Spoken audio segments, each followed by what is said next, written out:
Hello everyone! In this video, we're going to talk about two different types of text, personal letters and analytical exposition text. We'll go through what they are, what they are used for, their language features, and how they're structured.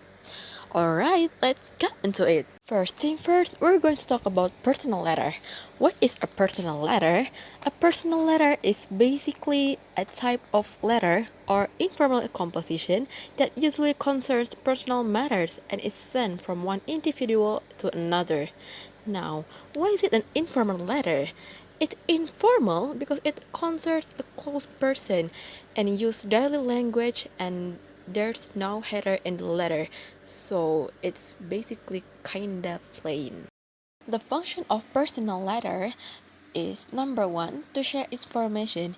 You can share about an invitation to an event or even tell about your experience. The second one is to express feeling. You can apologize to that person in personal letter, you can congratulate someone, and you can even thank someone in personal letter. The third one is to represent writer. The letter usually reflects the writer's personality or the writer's feelings or even their thought, so it usually can be used as to represent the writer. Usually, the language features of personal letters is number one, first person point of view. Personal letters are usually written using I, me, my, we, and our, and all of that pronounced is from first person point of view. The second one is personal tone. The writer expresses feelings, thoughts, and opinions in a warm and friendly voices, such as I was so happy and when I got your letter. And the second one, it could be something like I can't wait to see you again. The third language features is use of greetings and closings. This helps to set the mood of the letter. For example, if we're going to go to greetings, you can use Dear Anna or Hi Bella. Or closing, you can use like love, yours, or best wishes. And the fourth of language features is may include idioms or slang. Because the tone is casual, idioms or slang may appear. Like for example, long time no see or I'm over the moon. As you can see, we have a letter down there and we have the structure up there. So now we're going to read about the letter and then we're going to point out which structure is that. 34 Park Avenue, Mumbai 400023. Its address of sender. 24 September of 2021. It's the date of writing. Sometimes people write the date first. Sometimes people write the address first. I mean, it doesn't really matter. If you're going with the date first, it's fine. If you're going with the address first, then it's also fine too. Dearest Maria, it's absolutely salutation and name. Why? Because it has name in it. I mean, I'm not wrong, but you can salute someone with hi, hello, and even assalamualaikum if you're a Muslim friend. I was so glad to hear from my mother that you are back home after the trip. Hope you had a safe and enjoyable trip. I have been waiting to hear all about the trip from you. That is an introduction. Usually, introduction is about asking condition or about asking what is the topic that going to be discussed. Since this was the first time you have been to a foreign land, I guess every little bit of the trip was as exciting as you expected it to be. I have heard from my friends residing there that the place is extremely beautiful and that the people there are very endearing.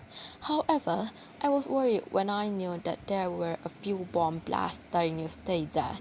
Hope all of you there were safe. I hope everything else was fine except for this. That is the body of the personal letter, because it contains the main part of the topic. I had spoken to your mother earlier. She told me that you would be coming home after 2 weeks. I saw your pictures on Instagram as well. I can't wait to meet you and hear all your stories. Waiting eagerly to your reply. That is the closure of the personal letter. Because there's something about wanting a reply, asking for a reply, or hoping or praying in that paragraph. And also, that's the last paragraph of the personal letter. Your loving cousin is a complimentary cloth. There is signature. Now, we're going to talk about analytical exposition text. What is an analytical exposition text, Adele? An analytical exposition text is a text that elaborates the writer's idea about the phenomenon surrounding. An analytical exposition text is a type of writing that explains an idea and tries to convince the reader that the idea is important. So instead of telling a story, this text focuses on opinions and logical argument. What is the social function of analytical exposition text? Its main purpose is to persuade the reader that the idea is an important matter. The main purpose is to persuade readers to make them agree or at least consider your point of view is something important. The generic structure of analytical exposition text usually contains thesis, arguments, and reiteration. Thesis is where the writer introduces the topic and states their opinion. It's also a part where it outlines the main arguments to be presented. Arguments are the reasons supporting the opinion. Each argument explains why the idea matters. Reiteration is where the writer starts the opinion at the end, the message stronger. Could be a conclusion summing up all of the argument that is presented above. Now, I'm not going to explain all of the linking verbs that I have written there, but I can explain to you what is a linking verb. Honestly, I can make a whole entire different video about linking verb, but we're just going to talk about it in a few minutes. When we're talking about verb, there's usually two verbs that comes to our mind. The first one is action verbs and the second one is linking verbs. Action verbs usually show action, what someone or something is doing, while linking verbs links the object with the information about the subject. Okay, we're going to use an example. I am a fish. I is the subject, fish is the object. Linking verbs links the object with the information about the subject. So, the am in the I am a fish is a linking verb. The am is a linking verb. Okay, we're going to use another example. We will be going to their party. We is the subject. Party is the object. Going to is more like the action verbs. While the will be in the we will be going to the party is the linking verbs. The last one, we're going to talk about connective word. Now, what is a connective word? A connective word is a word or phrase that links ideas, sentences, or paragraphs together so the writing becomes clear and flows smoothly. A connective word is a word that connects one idea to another in a text.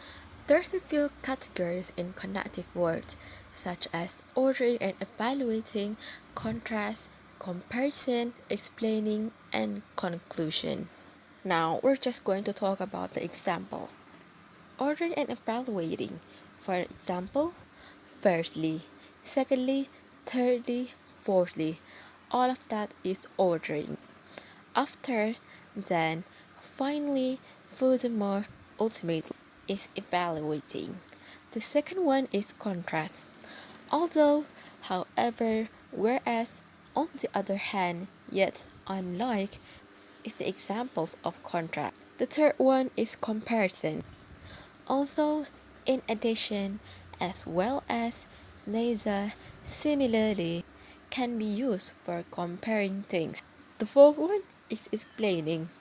The example is because, since, as, therefore, thus, hence, consequently, as the result, and due to.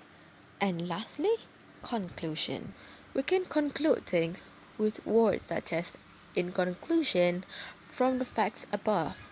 Therefore, on this basis, to conclude, we state that on the whole, we conclude that terms and conditions may apply in these words. Thank you for everything and good night.